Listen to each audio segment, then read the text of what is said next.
Hello යනුනේ කොහොමද ඔයාලට අදත් අපි එකතු වෙලා ඉන්නේ ගේම් මාස්ටර්ස් ටියුටෝරියල් එකකින් ගෙන අලුත් මලුත් වීඩියෝ එකත් එක්ක.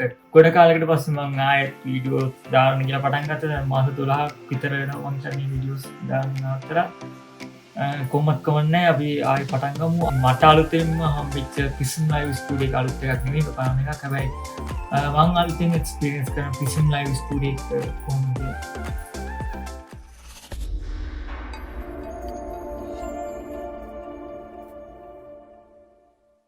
හොඳ Prism Live Studio එක ඉස්සෙල්ලම ඩවුන්ලෝඩ් කරගන්න විදිහෙන් කෙලින්ම වෙබ් බ්‍රවුසර් එකකට ගිහිල්ලා Prism Live Studio කියලා ටයිප් කරලා එන්ටර් එක දුන්න ගමන් පළවෙනි ලින්ක් එකකින් ඔයගලන්ට ඩවුන්ලෝඩ් කරගන්න පුළුවන්. ඒකේ ඩවුන්ලෝඩ් now කියන බටන් එක දුන්නාට පස්සේ ඩවුන්ලෝඩ් වෙනවා. මම හිතන්නේ මේක අපිට 200 ගණක් වගේ තියෙන්නේ. හොඳයි මෙහෙමයි Prism Live Studio එක ඕපන් වුණාට පස්සේ මේ තියෙන මගේ ස්ට්‍රීමින් කරන මේ සීන් එක. දැන් මේකේ සෙටින් වලට ගියාට පස්සේ අපිට ඉස්සෙල්ලා මේ කියන්නේ මේක ඉන්ස්ටෝල් කරාට පස්සේ අපි අහනවා ලොග් වෙන්න. ඔයාලට ඊමේල් එකෙන් හරි Facebook එකෙන් හරි ලොග් වෙන්න පුළුවන්. ඊට පස්සේ ආය ඔයා channel එක ලොග් කරන්න ඕන. ආය add channel මෙතනින් channels තියෙනවා. channel වලට ගිහිල්ලා ආය ඔයාට channel එක add කරන්න පුළුවන්. add channel කියලා YouTube එක හරි Facebook එක හරි තව මොනවා හරි තියෙනවා නම් ඒවත් add කරන්න පුළුවන්. ඊට පස්සේ මෙතන setting වලට ගියොත් අපිට පෙන්නන්නේ generals ඒ කියන්නේ සාමාන්‍ය විදියට තියෙනවා. මෙතන log out වෙන්න මේ Facebook එකේ මම log වෙලා තියෙන්නේ. output එක තියෙනවා මේ OBS වගේමයි. මේවා මම කියා දෙන්නේ නැහැ මොකද මේවා OBS එක use කරපු කෙනෙක් වෙන්න ඕනේ අනිවාර්යයෙන් මේක use කරන්නේ. මේ ටික හරිම simple මේ OBS එකේ තියෙන setting ටිකම ඔයාගේ මේකට අරන් දාගන්න පුළුවන්.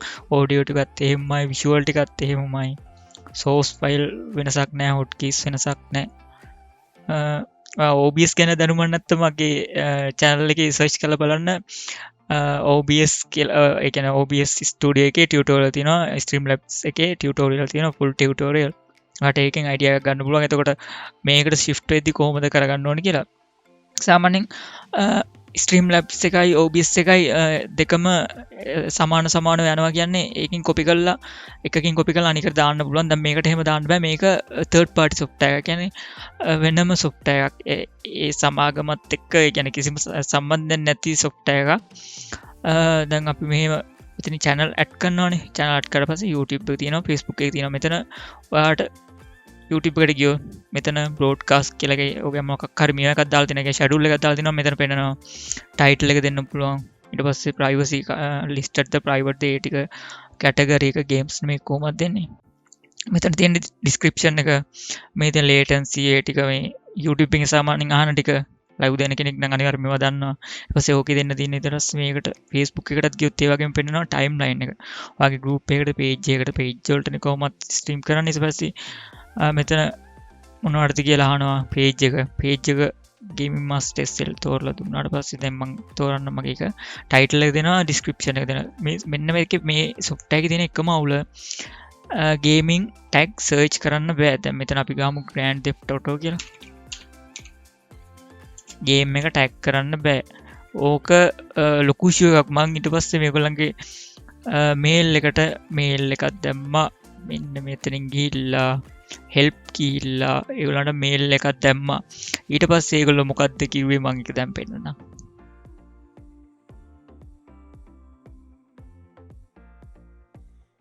ඔන්නෝමයි වැටි උනේ. ඊට පස්සේ කොහොම හරි කමන්නේ මේකෙන් live එක දෙනකොට go live දුන්නාට පස්සේ අපෙන් අහනවා YouTube එකේ ඉස්සරහට දැන් ඔය පුරවලා තියෙනවා නම් හරි දානවා. ආය ඕකේ දෙන්න තියෙන පුරවලා. ඊට පස්සේ Facebook එකටත් ඕකේ මේ විදිහටම පුරවලා ඕකේ දුන්නාට පස්සේ කෙලින්ම live එකට යනවා. හැබැයි අපේ මේකේ තියෙන ලොකුම වාසිය තමයි මේකේ දැන් ඔයා bit rate එක කිලෝබයිට් 3000න් දෙනවා කියමුකෝ. එතකොට FB එකටයි YouTube එකටයි දෙකටම 3000ම තමයි වැටෙන්නේ. ඒ කියන්නේ 6000 ඔයා OBS එකෙන් දෙනවා නම් recording path එකට 3000ක් වෙනම දෙන්න ඕනි. live path එකට වෙනම 3000ක් දෙන්න ඕනි. මම කියන එකට පැහැදිලි ඇති මම හිතන්නේ. දැන් මේකේ දෙනවා නම් Streamlabs එක ඔයා buy කරලා දෙන විදියට තමයි live එක යන්නේ. ඒ කියන්නේ Streamlabs එක buy කරපු කෙනෙක් multi stream කරනවා නම් Facebook එකටයි YouTube එකටයි තව whatever ඒ කියන්නේ තව ගොඩක් platform වලට දැන් හතරක් තියමුකෝ platform හතරක් කියමුකෝ හතරම දුන්නත් ඔයා 5000න් bit rate එක 3000න් දෙනවා නම් bit rate එක ඔයාගේ නෙට්වර්ක් එකකින් අඩු වෙන්නේ 3000ම තමයි.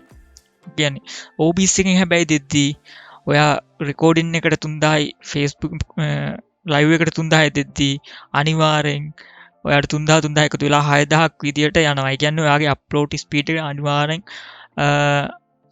MB ඒ කියන්නේ Mbps තියෙන්න ඕනේ. අරගෙන 7න් උඩවත් තියෙන්න ඕනේ. එතකොට ඔයා 3000න් දෙකටම දෙනවා නම්. හැබැයි මේකේ ඔයා ලයිව් දෙද්දී ඔයාට Mbps 4ක් තිබ්බත් ඔයාට 3000න් දෙන්න පුළුවන් මේ වගේ දෙකකට. ඔයාගේ ස්පීඩ් එක එතකොට Mbps යන්නේ 3000 කියලා හිතමුකෝ. කියන්නේ Mbps 3යි කියමුකෝ. ඔයාට එතකොට 2000ක් දාලා ඔයාට YouTube එකටයි Facebook එකටයි දෙකටම දෙන්න පුළුවන්. එතකොට 4000ක් ඕනේ නැහැ. ඔය එතකොට ඔයාට 2000 එකතු වෙලා 4000ක් වෙන්නේ නැහැ. ඔයාට 2000ම තමයි යන්නේ. කියන්නේ ඉතුරු Mbps තව දෙකක් ඉතුරුව තියෙනවා වගේ. අර ස්ට්‍රීම් ලේටන්සි එක අඩු වැඩි වෙනකොට ඔයාට එතකොට ස්මූත්ව කරගන්න පුළුවන් මේ software එක use කළොත්. ඒක OBS එකෙන් මම හිතන්නේ ඒක ගන්න බෑ. මටත් OBS එකේ තිබ්බ ලොකුම issue එකක් තමයි ඒක නිසා තමයි මම Streamlabs එක buy කරලා use කරේ. ඒක නිසා තමයි දෙකටම live එක දී ගන්න පුළුවන් වුණේ. මොකද මගේ ස්පීඩ් එක ගොඩාක්ම අඩුයි. අප්ලෝඩ් ස්පීඩ් එක මම පෙන්නන්න මගේ අප්ලෝඩ් ස්පීඩ් එක.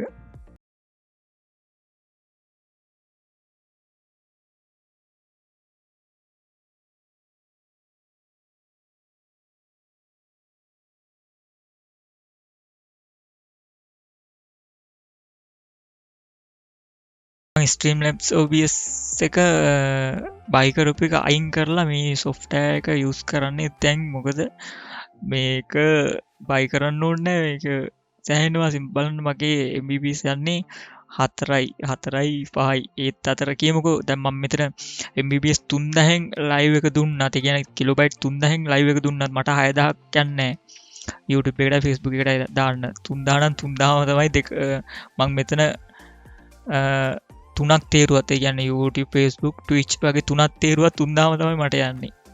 එතකොට ඔයාට 6000ක් යන්නේ 3000ම තමයි. 3000 ගියොත් 3000ම තමයි. ඒක තමයි මේකේ තියෙන ලොකුම වාසිය.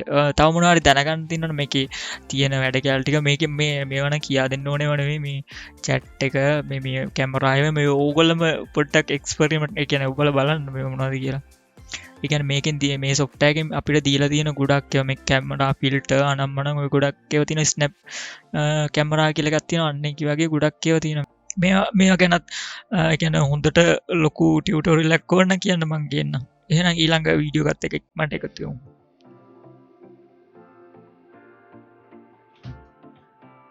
මම හිතනවා ඔයගොල්ලන්ට වීඩියෝ හොඳට පැහැදිලි ඇති කියලා. මොකද Prism Live Studio කියන්නේ ඉන්ටර්නෙට් ස්පීඩ් එක ගොඩාක්ම අඩු කෙනෙක්ට ගොඩාක් කටින මල්ටි ස්ට්‍රීම් කරලා Streamlabs Studio එක buy කරන්න නැතුව use කරන්න පුළුවන් මල්ටි ස්ට්‍රීම් වලට.